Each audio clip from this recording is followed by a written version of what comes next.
요즘 아침마다 소금물 한 잔으로 건강을 챙긴다는 분들 많습니다. 장도 깨끗해지고 염증에도 좋다더라는 말 한 번쯤 들어보셨을 겁니다. 하지만 조심하셔야 합니다. 소금물은 어떤 사람에겐 약이 아니라 독이 될 수 있습니다. 특히 고혈압이나 신장 질환이 있는 분들, 혹은 나트륨 배출이 잘 되지 않는 시니어층이라면 매일 마시는 소금물이 오히려 혈압을 높이고 신장 기능을 망가뜨릴 수 있습니다.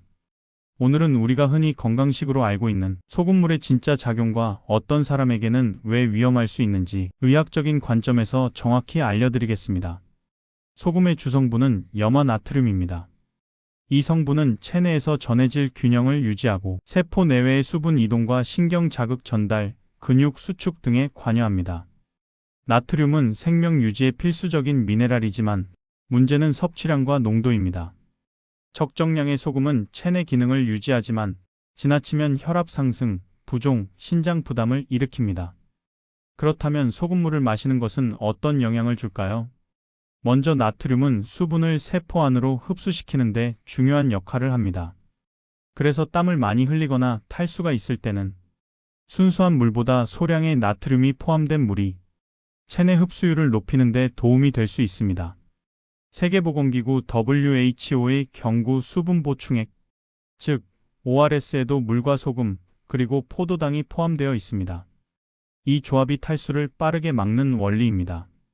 하지만 평상시 건강한 상태에서 소금물을 마시는 것은 과도한 나트륨 섭취 위험이 있기 때문에 목적이 있을 때만 희석된 농도로 섭취하는 것이 좋습니다. 아침 공복에 미지근한 소금물을 마시면 위액 분비가 자극되고 장운동이 촉진되어 일시적인 배변 효과를 느낄 수도 있습니다. 하지만 이런 효과는 일시적인 자극성 완화 작용에 가깝습니다. 매일 습관적으로 마시면 오히려 장 점막이 자극되어 소화 기능이 떨어질 수 있습니다. 즉, 일시적인 도움일 뿐 장기적인 해결책은 아닙니다. 소금물은 살균 효과도 가지고 있습니다. 염분 농도가 세균보다 높기 때문에 삼투압 작용으로 세균의 수분을 빼앗아 증식을 억제하는 원리입니다. 이 때문에 소금물 가글이나 코 세척은 구강염, 인후통, 비염 등의 증상 완화에 도움을 줄 수 있습니다. 또한 소금물이 피부 표면의 염증을 완화하고 혈액순환을 도와 붓기를 줄이는 효과도 보고된 바 있습니다. 소금물 족욕이나 해수욕이 피로 회복에 도움이 되는 이유가 바로 이 때문입니다. 하지만 주의해야 할 점도 있습니다. 소금물의 효과는 농도에 따라 완전히 달라집니다. 잘못된 방법으로 섭취하면 오히려 건강에 해로울 수 있습니다. 나트륨 섭취가 많을수록 혈액량이 늘어나고 혈관벽에 가해지는 압력이 증가합니다. 결과적으로 고혈압, 심장질환, 신장질환 위험이 높아집니다. 특히 60대 이상에서는 신장의 나트륨 배설 기능이 떨어지기 때문에 소금물 섭취는 더욱 신중해야 합니다. 또한 바닷물처럼 짠 물을 마시는 것은 절대 금물입니다. 해수의 염분 농도는 약 3에서 4%로 인체 세포보다 훨씬 높습니다. 이런 고농도의 염분을 섭취하면 체내 수분이 빠져나가 오히려 탈수와 신장 손상을 유발합니다. 실제로 해상조난 상황에서 바닷물을 마시고 사망하는 이유가 바로 이 때문입니다. 그리고 습관적으로 소금물을 마시는 것도 위험합니다. 소금물은 일시적인 개선에는 도움이 될 수 있으나 매일 섭취하면 체내 나트륨이 축적되어 혈압과 신장 건강에 부담을 줍니다. 그렇다면 소금물을 안전하게 활용하려면 어떻게 해야 할까요? 우선 외용과 내복용을 구분해야 합니다. 가글용으로는 미지근한 물 한 컵에 소금 반 티스푼 이하를 섞어 하루 1에서 2회 사용하면 됩니다. 코 세척용은 물 500ml에 소금 1티스푼 정도, 체온과 비슷한 온도로 맞춰 사용하면 됩니다.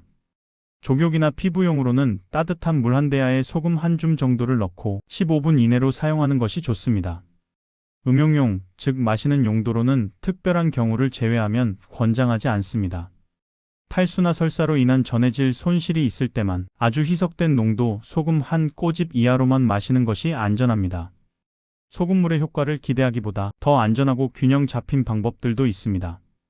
탈수가 있을 때는 저나트륨 전해질 음료나 WHO 기준의 경구 수분 보충액을 이용하는 것이 가장 안전합니다. 또한 해조류나 채소, 견과류처럼 미네랄이 풍부한 식품을 섭취하면 자연스럽게 전해질 균형을 유지할 수 있습니다. 무엇보다 중요한 것은 나트륨과 칼륨의 균형을 맞추는 것입니다. 짠 음식을 줄이고 매일 충분한 양의 물을 마시며 저염식을 유지하는 것이 두뇌와 신장, 혈압을 모두 건강하게 지키는 길입니다. 소금은 인체에 꼭 필요한 영양소지만 많이 섭취할수록 약이 아니라 독이 됩니다. 소금물은 올바른 농도와 올바른 상황에서만 도움이 됩니다. 습관적으로 마시는 것은 피해야 합니다. 건강은 균형에서 옵니다. 우리 몸은 부족해서보다 과해서 문제가 생기는 경우가 더 많습니다. 소금물 한 잔을 마시기 전에 정말 필요한 상황인지 한 번 더 생각해 보시길 바랍니다. 시청해 주셔서 감사합니다.